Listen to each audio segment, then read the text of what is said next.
Let's talk about this clip. Oh no! He's a British Rasta black. Cute. BRB, I call him. BRB. They go, be right back to this guy? No. British Rasta black. Hello, everybody. It's me, the British Rasta.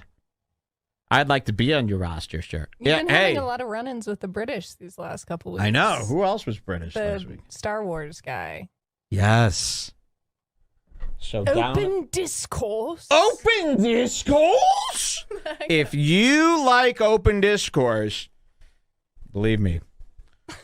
All right, let's listen to this guy. It's a British black Rasta who also exposes people like Bert Kreischer. I got to hear this. Of the Bill and Bert podcast. Of course, I think most of you are familiar with these two individuals.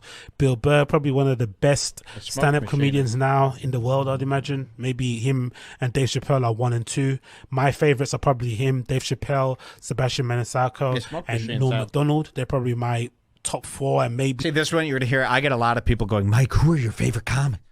We don't like comedy, you fucking nerd. What are you talking about? I got to try to fix something here. My favorite comic is George Janko. I'm so glad my favorite comic is George Janko and Dion Cole.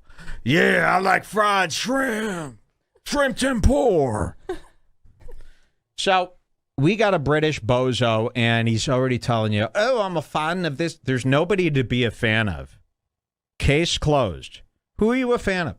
And I don't want to hear you talking about Patrice O'Neill. He'd be terrible now. What are the odds that he'd be good? Or maybe the whole world would be different.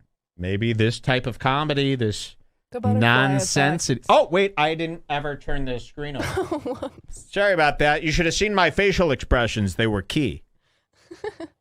You know, I don't care about who was funny. We're talking about what's going on right now. Who is funny? Who would you put your name behind? I couldn't give you a name right now. So I don't need to hear about the comedy past. The past is a different dimension. Boom, boom, boom, boom, boom, boom, boom. What's that song? In another dimension. What's that stupid song? It was from like a opening or something. Wolf Mother Dimension. Wolf Mother Dimension. But what did they have that for? I mean, is that it? Yeah. Yes, I just Googled Dimension. Yep. Song. Trump was funny. I don't care about was funny. So let's hear this black bastard, this bimbo. And I like we're it. Friends with him because it's. I know a bimbo is a pot. See, you're not from London. We're up for an award. You're not from together. London. Bimbo is a positive. It's like calling somebody a cunt. Oh yeah, okay. A BB, a bimbo, a black bimbo. I'd say 5 that would sneak in there would be like a Mark Normand, right? They're probably my favorites out there at the moment. But Bill and Bert Kreischer, who's another stand-up comedian, have this really great podcast where the whole dynamic of it is really good because... No, there's no way Bert would say that about this guy. And then I should have known the way he looked, the way he dresses, fuck this guy.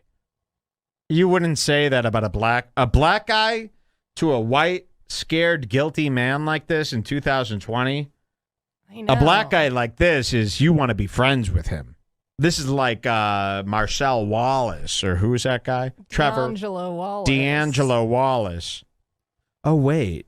Somebody asked me what I think of Trevor Wallace, and I gave them the answer thinking they were saying D'Angelo Wallace. Oh. So whoever I talked about with Trevor Wallace, I don't know who that is. Uh-oh. Somebody goes, Mike, what do you think of Trevor Wallace? And I said, too scared to comment, just like everyone else. But I was talking about D'Angelo Wallace. Now I just realized that guy got a whole different scoop. Oh, no.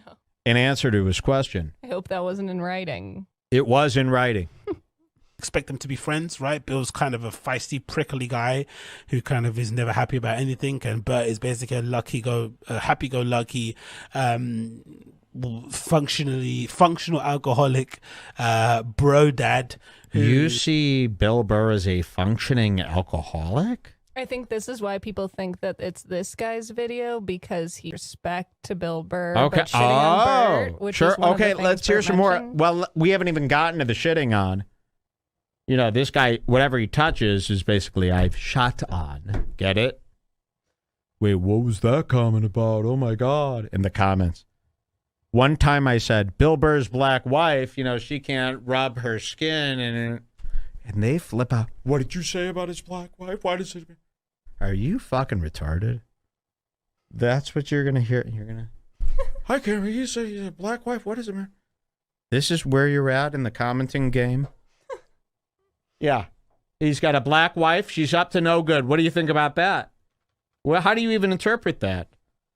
Don't let it blow out your brain cords there.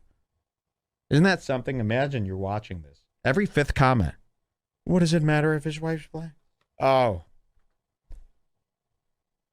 Imagine not knowing why it mattered to me if his wife's black. Imagine the confusion, especially during this day and age where everybody's like dying to not say that. Imagine hearing a guy with a big smile. Oh, he's got a black wife. Can't wash that off. And you got guys, why does it matter if she can't wash off her black tone? This is really what you've fallen into? Fighting that? Let it go. Let it go. It's not going to make any sense to you. It just must be racism at its finest. A degree of racism that you can't even figure out. Right? All right, let's hear this guy, this black bloke. You ever been a BB, a black bloke? By the way, blacks in London, they're really a big part of that whole operation down there now. They're running the show down there. Down there? Let's listen to these assholes do their thing on Bert. Who kind of, is known for doing some really great marketing skits and whatever it may be. But in recent years, I've kind of felt as if like Bert started to get a little bit annoying, right? He started to become a little bit annoying. The laughs are getting a little bit over excessive. His kind of, disbelief at how anybody can lose weight gets annoying. Justifying his alcohol consumption gets a little bit tedious. Putting all like family business out there in order for laughs and giggles on the stage, it just kind of rubs me up the wrong way a little bit, right? So that's why I purposely stopped listening to his podcast. You kind of have to take him in small doses, which is why I find him better to enjoy on the Bill and Bert podcast. Is this considered grime? Yes. It is, right? I was just about to say the insults do seem to cut more deep coming from a British guy for BB. some reason. Yeah. But it still doesn't make sense with, I should have told by the way this guy dresses, the way he looks. You would never say that about a black guy. And if Bert is flipping out about him just being like, he's a little annoying, I can only listen to him when he's with Bill Burr. That's so nice. I mean, what this guy's doing is complimenting Bert compared to what I do. Yes. Because does Bert even know about the stuff I've said about his wife that I'd like to devour? Do you even know what I've said about Lynette? Because I'll devour her in 3 sips. Like miso. And also the Two Bears, One Cave. I feel like those two people, in Tom Segura and Bill Burr, are great balances and great kind of little buffers in order for these like kind of manic episodes. But part of the reason why I've kind of been again put off by him a little bit as well was kind of his response to the whole Chris D'Elia stuff. So Chris D'Elia, another stand-up comedian with imagine living in the fucking UK and thinking you're a part of this whole operation. Ashley Butterfield's a part of my life. Isn't that something? I've been to the UK. It is a different dimension. How odd. And that's how us Americans look at all your other countries. Oddities. Fake. Not possibly real.